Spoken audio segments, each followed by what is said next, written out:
Hello guys, welcome to my YouTube channel. Basically ये channel आपका focus करेगा हमारे डिप्लोमा के सब्जेक्ट्स से रिलेटेड।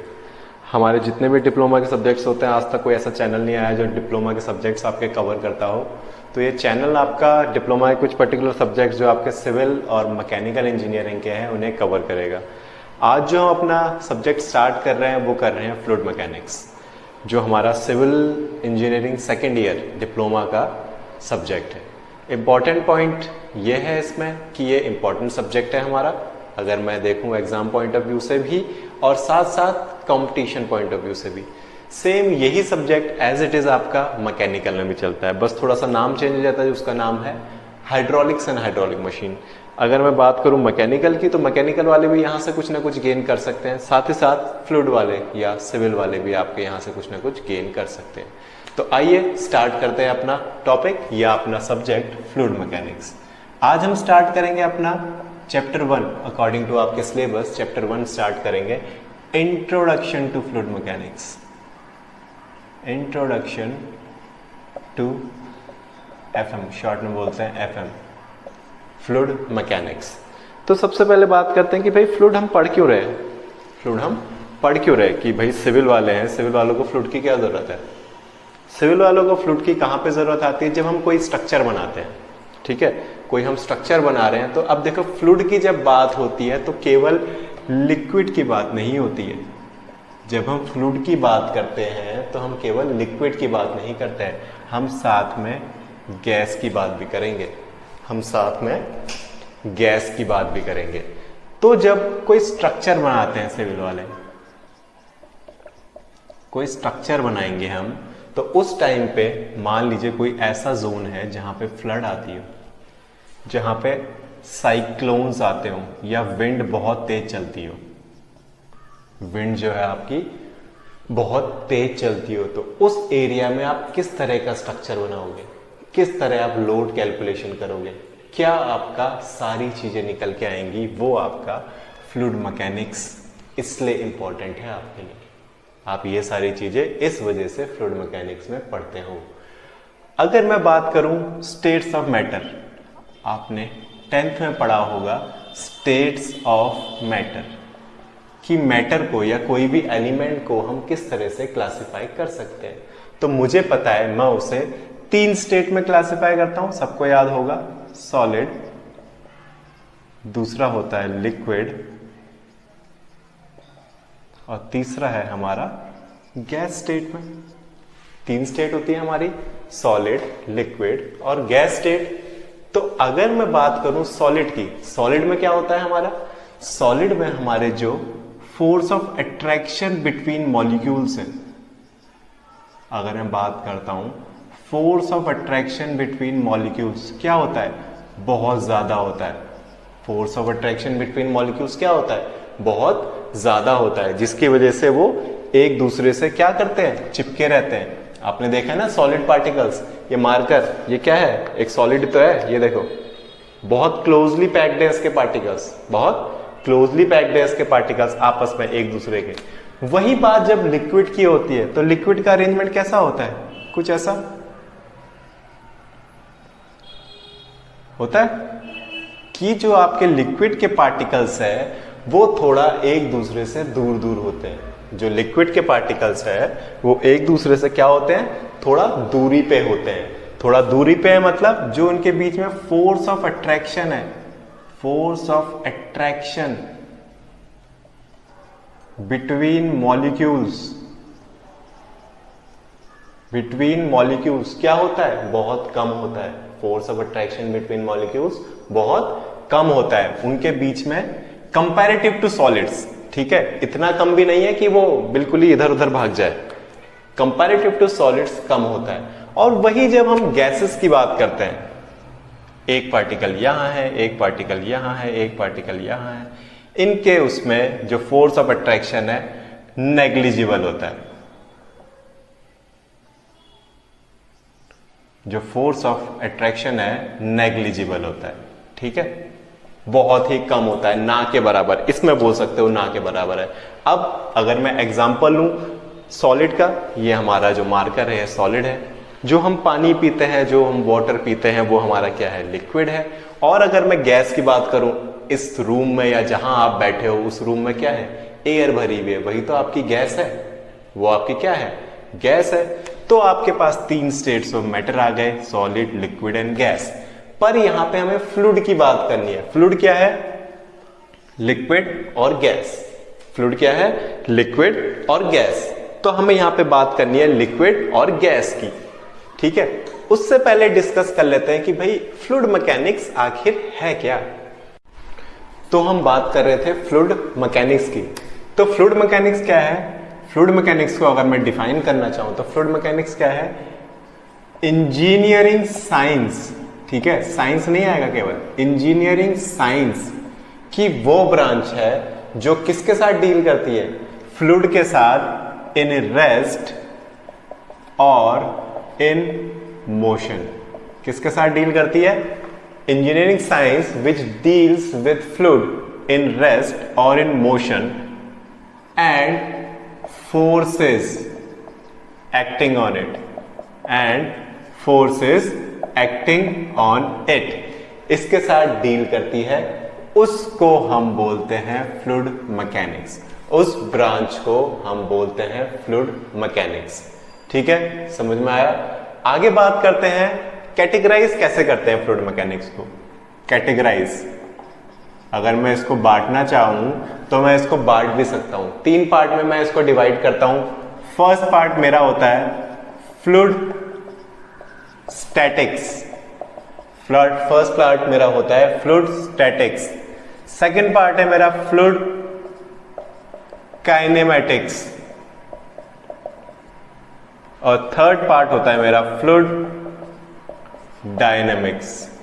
3 पार्ट में मैं इसको डिवाइड कर सकता हूं, fluid statics, fluid kinematics and fluid dynamics. पहले बात करते हैं फ्लूइड स्टैटिक्स की। स्टैटिक्स मतलब एट रेस्ट, रुका हुआ,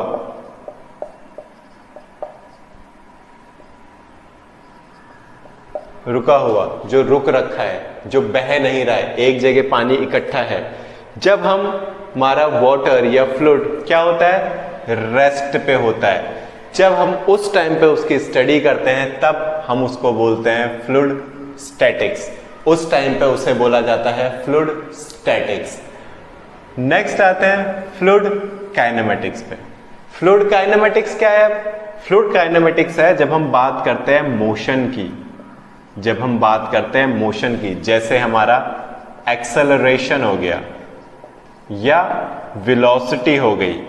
जब हम एक्सेलरेशन और वेलोसिटी की बात करेंगे फ्लूइड मैकेनिक्स के अंदर तो उसे हम बोलते हैं फ्लूइड काइनेमेटिक्स। जब हम एक्सेलरेशन और वेलोसिटी की बात करते हैं फ्लूइड मैकेनिक्स के अंदर उसे हम बोलते हैं फ्लूइड काइनेमेटिक्स। और फ्लूइड डायनेमिक्स क्या है, जब मोशन को करने वाले फोर्सेस की बात करते हैं, जब मोशन को करने वाले फोर्सेस की बात करते हैं उसको हम फ्लूइड डायनेमिक्स बोलते हैं, उसको हम फ्लूइड डायनेमिक्स बोलते हैं। तो यहां से हमें क्लियर हो गया कि फ्लूइड स्टैटिक्स क्या है, फ्लूइड काइनेमेटिक्स क्या है और फ्लूइड डायनेमिक्स क्या है। अगर बात करूं स्टैटिक्स की तो एट रेस्ट पे जब हमारा फ्लूइड होता है उस पे जो स्टडी होती है उसे हम बोलते हैं फ्लूइड स्टैटिक्स। जब बात करते हैं काइनेमेटिक्स की तो इन मोशन, जब हमारा फ्लूइड इन मोशन होगा, मतलब एक्सेलरेशन एंड वेलोसिटी की जब हम बात करेंगे तब फ्लूइड काइनेमेटिक्स की बात होगी। और जब हम फ्लूइड डायनेमिक्स में आते हैं तो हम बात करते हैं forces, forces carrying out motion, forces carrying out motion. किन फोर्सेस की वजह से हमारा मोशन हो रहा है, किन फोर्सेस की वजह से हमारा मोशन हो रहा है। नेक्स्ट जो हमारा टॉपिक आता है इसमें वो आता है properties of fluid. Properties of fluid, क्या क्या प्रॉपर्टीज हैं इसकी।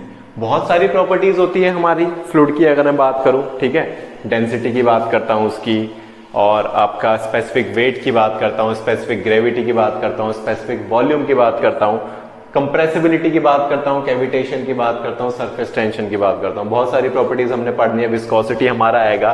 तो स्टार्ट करते हैं प्रॉपर्टीज ऑफ फ्लूइड को। सबसे पहले जो हमारी प्रॉपर्टी आती है वो आती है मास डेंसिटी। मास डेंसिटी या फिर बोलूं डेंसिटी, मास डेंसिटी या फिर बोलूं डेंसिटी।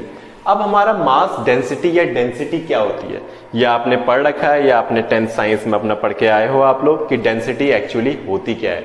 डेंसिटी मतलब कितना डेंस आपका कोई पार्टिकल है या कितना डेंस आपका कोई ऑब्जेक्ट है। अगर मैं इस मार्कर की बात करूं तो इसके पार्टिकल्स की बात करता हूं तो इसके पार्टिकल्स आपस में बहुत ही डेंसली पैक्ड है, एक दूसरे से बहुत ज्यादा डेंसली पैक्ड है इसके पार्टिकल्स। तो अगर मैं डेंसिटी को डिफाइन करना चाहता हूं, सिंबल होता है इसका रो, RHO, रो। रो से मैं इसको डिनोट करता हूं, इसको बोलते हैं रो। रो क्या होता है हमारा, वो होता है मास पर यूनिट वॉल्यूम। मास पर unit volume is known as density. Mass पर unit volume is known as density. Clear है? मतलब कि एक अमाउंट ऑफ मास कितना वॉल्यूम दे रहा है, एक अमाउंट ऑफ मास कितना वॉल्यूम ऑक्यूपाई कर रहा है, वो हमारा क्या कहलाता है, डेंसिटी कहलाता है। मास पर unit volume is known as density. यहां से अगर मैं इसकी SI यूनिट निकालने की बात करता हूं तो मास की यूनिट क्या होती है, किलोग्राम, और वॉल्यूम क्या होता है, मीटर क्यूब। तो यहां से इसकी जो SI यूनिट निकल के आती है वो आती है किलोग्राम पर मीटर क्यूब। किलोग्राम पर मीटर क्यूब हमारी SI यूनिट निकल के आती है। अगर मैं बात करूं एग्जाम पॉइंट ऑफ व्यू से आपके UBTR के हिसाब से, तो ये SI यूनिट लिखनी बहुत ज़रूरी है। अगर आप SI यूनिट नहीं लिखेंगे तो आपको मार्क्स भी नहीं मिलेंगे। अगर आप SI यूनिट नहीं लिखेंगे तो आपको प्रॉपर मार्क्स भी नहीं मिलेंगे, आपके मार्क्स इसी में कट जाएंगे। तो अगर आपको फॉर्मूला याद है, फॉर्मूला याद है तो वहां से SI यूनिट बनानी भी सीख लीजिए, वहां से SI यूनिट बनानी भी सीख लीजिए। पहली प्रॉपर्टी थी हमारी मास डेंसिटी या फिर डेंसिटी, जिसको हम डिनोट करते हैं रो से, जो होता है हमारा मास पर unit volume is known as density. Mass पर unit volume is known as density. अब डेंसिटी का एग्जांपल किस तरह लेते हैं, हम कहते हैं हमारे पास एक रिवर है, एक रिवर है और मैंने उसमें एक पत्थर फेंका, तो क्या होता है पत्थर के साथ, पत्थर आपका डूब जाता है, पत्थर आपका डूब जाता है। वही मैंने क्या किया, मैंने एक लकड़ी लिया, मैंने एक लकड़ी ली और उसको पानी में फेंक दिया, मैंने एक लकड़ी ली और उसको पानी में फेंक दिया, तो उसके साथ क्या होगा, लकड़ी डूबती नहीं है, वो तैरने लगती है उसके ऊपर। तो यहां से हमें क्या पता लगा कि जो वाटर की डेंसिटी है वो स्टोन से तो कम है, पत्थर से तो कम है, पर हमारा लकड़ी से क्या है, ज्यादा है। स्टोन से तो कम है पर लकड़ी से ज्यादा है। इसी वजह से हमारी जो लकड़ी होती है वो पानी में नहीं डूबती है, पर हमारा जो स्टोन है वो क्या होगा, वो पानी में डूब जाएगा। तो ये हमारा एग्जाम्पल था। एक एग्जाम्पल और लेते हैं। हमने कहा हमारे पास एक ग्लास ऑफ वाटर है, उसमें हमने क्या किया, उसमें हमने 2 बूंद ऑयल की डाल दी। क्या होता है, क्या होगा अगर हमने एक ग्लास ऑफ वाटर में 2 बूंद ऑयल की डाल दी, तो तुम देखोगे कि वो ऑयल क्या होगा, सरफेस पे तैरने लगेगा। वो ऑयल क्या होगा, सरफेस पे तैरने लगेगा, नीचे नहीं जाता है। क्यों नहीं जाता है, इससे हमें ये पता चल रहा है कि ऑयल की जो डेंसिटी है, ऑयल की जो डेंसिटी है लेस देन वाटर है, लेस देन वाटर है। अब डेंसिटी तो हम कर रहे हैं, अब वाटर की डेंसिटी होती कितनी है, ये आपको याद रखने की चीज है, ये आपको याद रखना पड़ेगा। जब हम न्यूमेरिकल करेंगे उस टाइम पे हमें ये याद होना चाहिए, ऐसा नहीं कि हम भूल जाए। वाटर की डेंसिटी होती है, अगर रो ऑफ वाटर की बात करूं, वो होता है 1000 kg पर मीटर क्यूब, 1000 kg पर मीटर क्यूब। कहीं कहीं पे आपको 998 भी देखने को मिलेगा, कहीं पे 997 भी देखने को मिलेगा और कहीं पे 999 भी देखने को मिलेगा, पर हम उसे अप्रोक्सीमेटली 1000 लेके चलते हैं। हमने इसको अप्रोक्सीमेट वैल्यू ले लिया ताकि हमें कोई भी दिक्कत ना हो क्वेश्चन या न्यूमेरिकल सॉल्व करने में, इसलिए हम उसे अप्रोक्सीमेट 1000 लेके चलते हैं, ठीक है। तो इस डेंसिटी को हमें ध्यान रखना है। एक तो हो गया वाटर की डेंसिटी, एक सब्सटेंस आगे और आएगा मरकरी, जिसकी भी हमें डेंसिटी याद रखनी है। फिलहाल अभी हम वाटर की डेंसिटी लेके चलते हैं कि डेंसिटी ऑफ वाटर कितना है 1000 kg/m³, और इसे हमें ध्यान में रखना है, ठीक है। नेक्स्ट प्रॉपर्टी पे जाने से पहले हम एक टॉपिक डिस्कस करते हैं जो है हमारा वेट और मास, जो है हमारा वेट और मास, क्योंकि अगली प्रॉपर्टी हमारा इसी पे डिपेंड करती है। अगली प्रॉपर्टी हमारा इसी पे डिपेंड करती है कि वेट क्या होता है और मास क्या होता है, ठीक है। अगर मैं बात करता हूं मास की, कि मास को डिफाइन करिए, तो किस तरह करेंगे मास को डिफाइन? मास को डिफाइन कैसे करेंगे? किसी भी सब्सटेंस में या किसी भी बॉडी में कितना मैटर प्रेजेंट है उसे हम बोलते हैं मास। किसी भी सब्सटेंस या किसी भी बॉडी में कितना मैटर प्रेजेंट है उसे हम बोलते हैं मास, स्मॉल m से डिनोट करते हैं। अगर वेट की बात करूं तो वेट डिनोट होता है कैपिटल W से, वेट डिनोट होता है कैपिटल W से। जब मास पे आपका एक्सेलरेशन ड्यू टू ग्रेविटी, जिसे हम बोलते हैं g, आपने देखा होगा, बहुत जगह पढ़ा है, आपने पढ़ते हुए आए हो, acceleration due to gravity 9.8 metre पर सेकंड स्क्वायर, 9.8 मीटर पर सेकंड स्क्वायर कांस्टेंट वैल्यू होती है जिसकी acceleration due to gravity metre पर सेकंड स्क्वायर। तो जब हम अपने मास के साथ एक्सेलरेशन ड्यू टू ग्रेविटी का मल्टीप्लाई कर देते हैं तो वो हमारा बॉडी का वेट बन जाता है। तो वेट इक्वल्स टू क्या होता है? वेट इक्वल्स टू होता है m into g. Weight equals to होता है m into g, mass into acceleration due to gravity. G है हमारा यहाँ पे acceleration due to gravity, constant value होती है ये।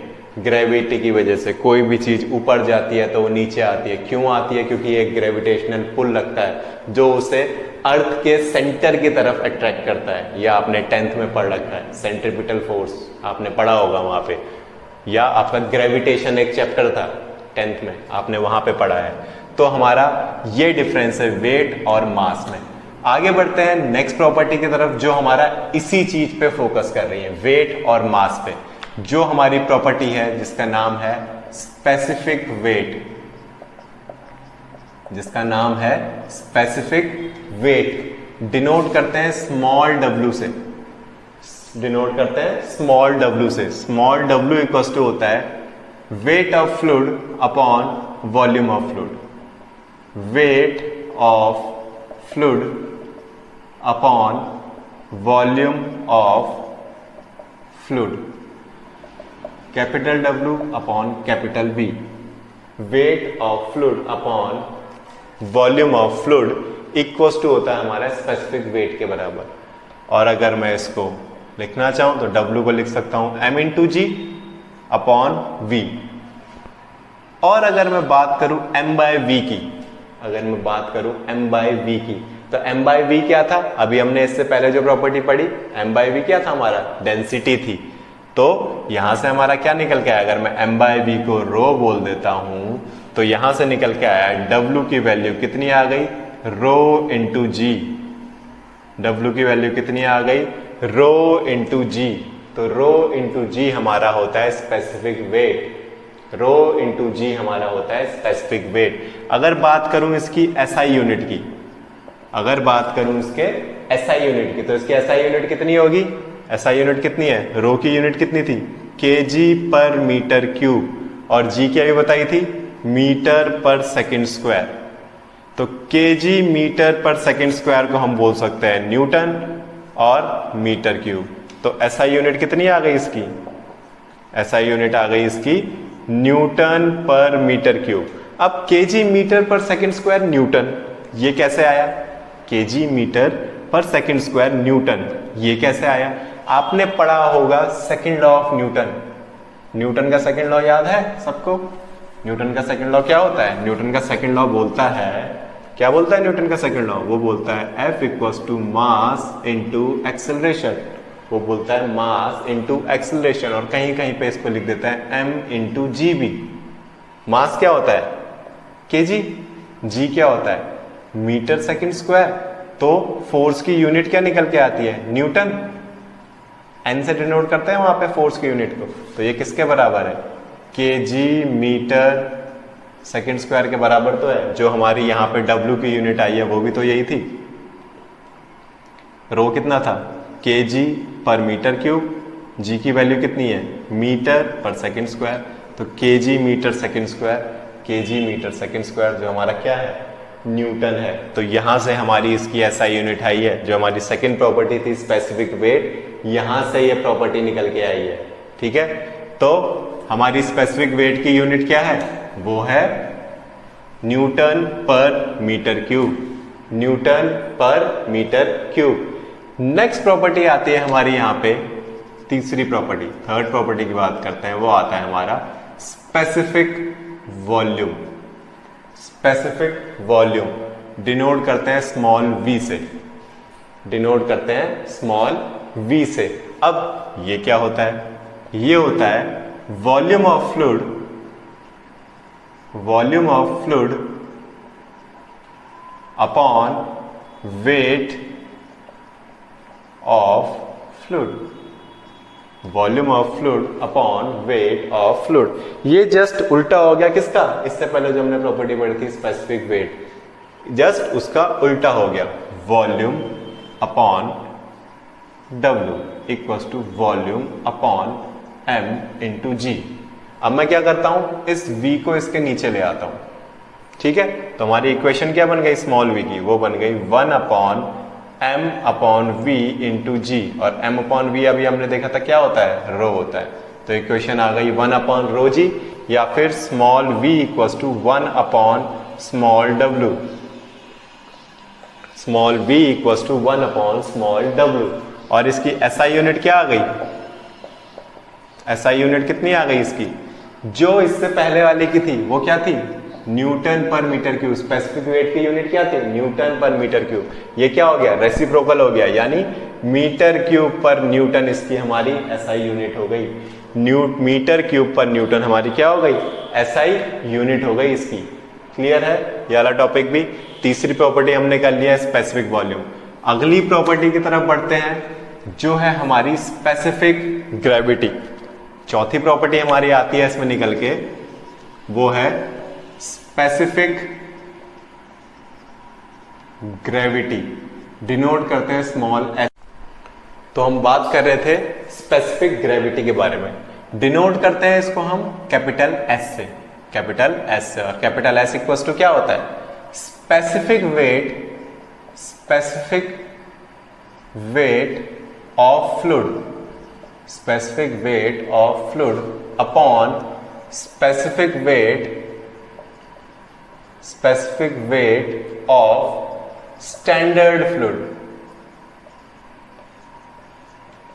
Specific weight of fluid upon specific weight of standard fluid, जो भी हमारा स्टैंडर्ड फ्लूइड है। और यहाँ पे स्टैंडर्ड फ्लूइड हम क्या लेके चलते हैं, हमारा एक ही स्टैंडर्ड फ्लूइड है जो इतना ज्यादा एबंडेंस में हमारे पास है, 70% जो हमारे अर्थ में भरा पड़ा है पूरी तरीके से, वो हमारा क्या है, वाटर है। तो इसलिए जो हमारा स्टैंडर्ड फ्लूइड लेके चलेंगे वो भी हमारा वाटर ही होगा, जिसकी हमें डेंसिटी पता है 1000 kg पर मीटर क्यूब होती है, इसलिए हम इसको यूज कर रहे हैं यहाँ पे। तो स्पेसिफिक वेट अभी पढ़ा था हमने, स्पेसिफिक वेट हम ले लेते हैं यहाँ पे जो अननोन फ्लूइड है रो एफ, जी तो हमारा कांस्टेंट है, हर बार वही रहेगा। नीचे बात करते हैं रो ऑफ वाटर इंटू जी, जी से जी कैंसिल, तो हमारी एस की वैल्यू क्या निकल के आई, rho of unknown fluid upon rho of water. अगर मुझे आगे जब न्यूमेरिकल करूंगा रो ऑफ फ्लूइड गिवन है, ठीक है, या स्पेसिफिक ग्रेविटी गिवन है, तो मैं रो ऑफ फ्लूइड निकाल सकता हूं। किससे मल्टीप्लाई करना है, डेंसिटी ऑफ वाटर से मल्टीप्लाई करना है। सिंपल, हमारा ये टॉपिक यहाँ पे खत्म होता है, चौथा टॉपिक। अब यहाँ पे बात करते हैं उससे पहले इसकी एसआई यूनिट की। अब यहाँ पे एसआई यूनिट क्या होगी, एसआई यूनिट क्या होगी, यूनिट लेस क्वांटिटी है ये, इसकी कोई यूनिट नहीं है, क्योंकि अगर आप देखोगे ऊपर भी डेंसिटी और नीचे भी डेंसिटी, तो डेंसिटी से डेंसिटी कैंसिल हो जाएगी, तो ये यूनिटलेस क्वांटिटी है। एक नंबर का क्वेश्चन आपका बनता है, 1 मार्क्स वाले जो आपके क्वेश्चन बनते हैं उसमें पूछा जाता है कि नेम अ यूनिटलेस क्वांटिटी, या फिलिंग द ब्लैंक्स में आ सकता है कि कोई यूनिटलेस क्वांटिटी के बारे में नाम लिखो, तो आपका स्पेसिफिक ग्रेविटी एक यूनिटलेस क्वांटिटी निकल के आती है। और भी आएंगी आगे, जैसे जैसे बढ़ते जाएंगे और भी आएगी, पर फिलहाल अगर मैं बात करूं, आपको ये याद होना चाहिए, ये पता होना चाहिए कि आपकी स्पेसिफिक ग्रेविटी जो क्या है, एक यूनिटलेस क्वांटिटी है।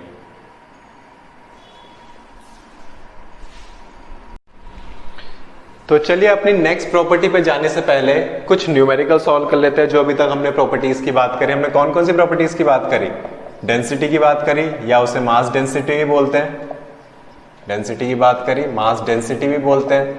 सेकंड हमने बात करी किसकी? स्पेसिफिक वेट की। नेक्स्ट मैंने बात करी स्पेसिफिक वेट की। थर्ड प्रॉपर्टी मेरी थी स्पेसिफिक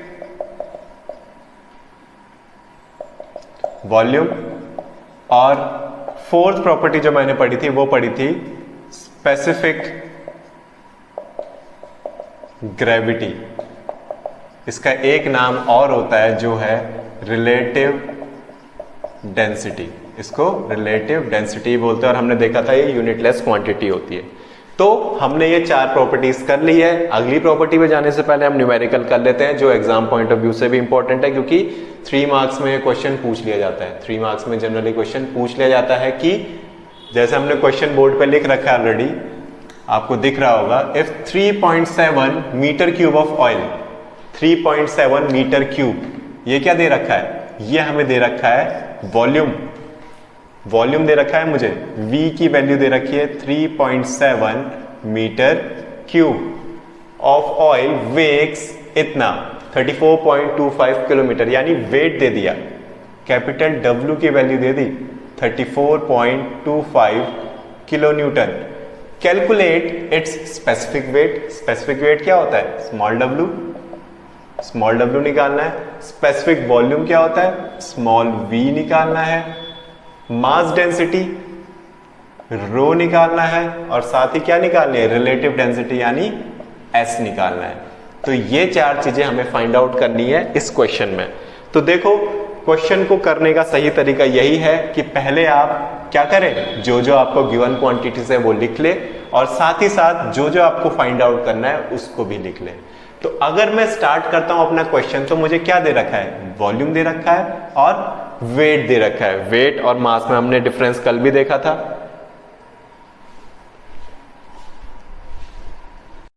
वेट और मास की बात हमने पहले भी कर चुके हैं कि वेट और मास में क्या डिफरेंस है। तो जब वॉल्यूम और वेट में देखता हूं, तो सबसे पहले मेरे दिमाग में आता है स्मॉल w, यानी स्पेसिफिक वेट। और मुझे पता है स्मॉल w इक्वल टू क्या होता है? Capital W upon V। Capital W upon V। तो कैपिटल W की वैल्यू कितनी है? 34.25 किलो न्यूटन। इसको मुझे पहले SI यूनिट में कन्वर्ट करना पड़ेगा, यानी न्यूटन में लाना पड़ेगा। तो क्या करेंगे? किलो यानी 10 की पावर 3 अपॉन V कितना दे रखा है? 3.7। 3.7। जब मैं इसको सॉल्व करूंगा तो कितना आंसर आएगा? कैलकुलेटर निकालो अपना, कैलकुलेटर में सॉल्व करके देखिए कितना आंसर आता है। 34.25 को आपने क्या किया? 3.7 से डिवाइड किया, तो आपके पास निकल के आता है आंसर 9256.756। और यूनिट क्या होती है इसकी? न्यूटन पर मीटर क्यूब। तो जब मैंने स्मॉल w में कैपिटल W और V की वैल्यू रखी, तो हमारा आंसर निकल के आया 9256.756। अब मैं बात करता हूं स्पेसिफिक वॉल्यूम की, स्मॉल v की। और जब हमने इसकी वैल्यू फाइंड आउट करी थी, तो इसका फॉर्मूला आया था 1 upon small w। 1 upon small w, तो 1 अपॉन 9256.756। तो यहां से आंसर निकल के आता है मेरा 9256.756, जो आ गया 1.0802 इंटू 10 की पावर -4 मीटर क्यूब पर न्यूटन। यही थे फॉर्मूले। स्मॉल w का था capital W by V, small v का था 1 बाय स्मॉल w। नेक्स्ट आते हैं रो पे। रो क्या था हमारा? m बाय v था। रो की वैल्यू कितनी थी?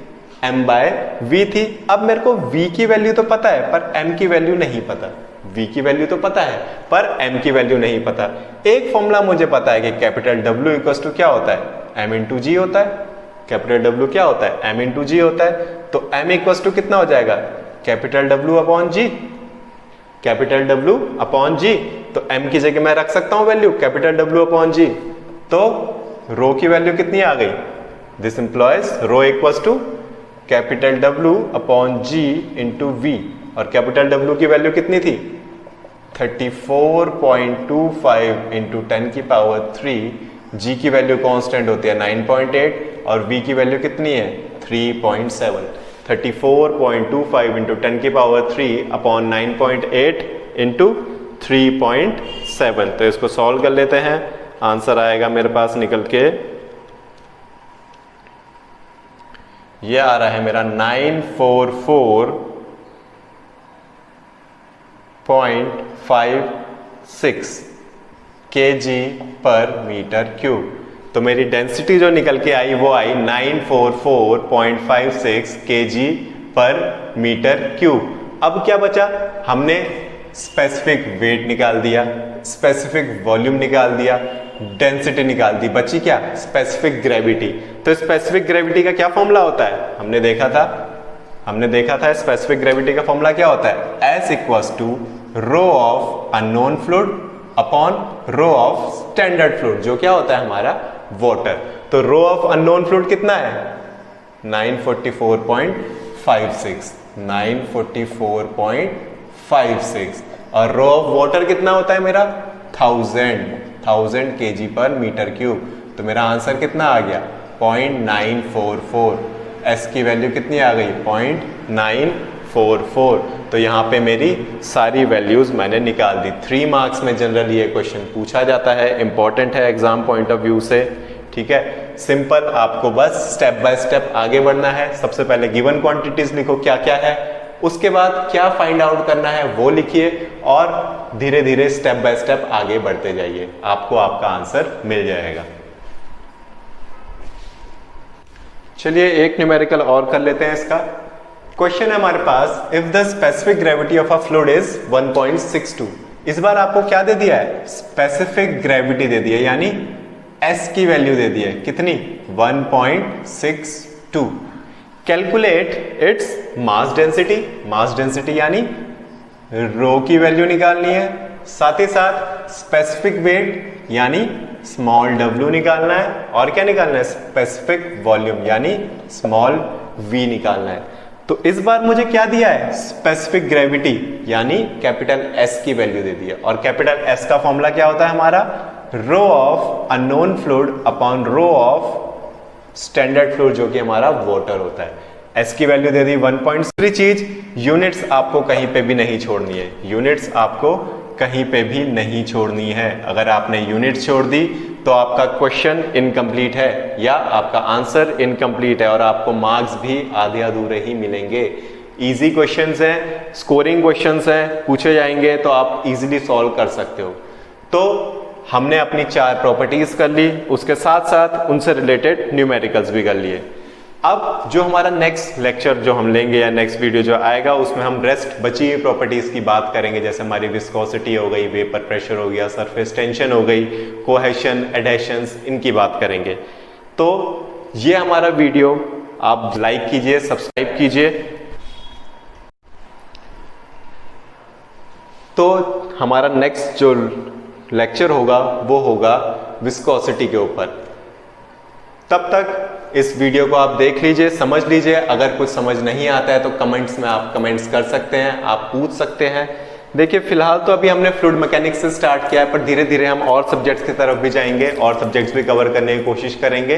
तो सब्सक्राइब जरूर कर लीजिए चैनल को, ताकि आपको बाकी भी जब वीडियो आए तो आपको नोटिफिकेशन मिलते रहे। तो प्लीज इसको सब्सक्राइब जरूर करिए।